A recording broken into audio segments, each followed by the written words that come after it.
اپنا ہاتھ اوپر کیجئے, سیدھا ہاتھ اوپر کیجئے, یہ والی انگلی اٹھائیں اور یہ انگلی اب اپنی چن پہ رکھیں, چن پہ. اور اب اپنے ساتھ والے کو دیکھیں, آپ نے چن پہ نہیں رکھی ہوئی, چیک پہ رکھی ہوئی انگلی.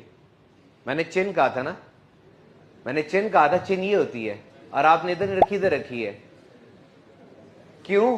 اس لیے کہ میں نے یہاں پہ رکھی ہے. آپ کا دماغ آپ کی آنکھ سے آنے والی انفارمیشن کو جلدی پروسیس کرتا ہے. لینگویج کو اندر جا کے پروسیس کرنے میں دیر لگتی ہے. سمجھ گئے بات؟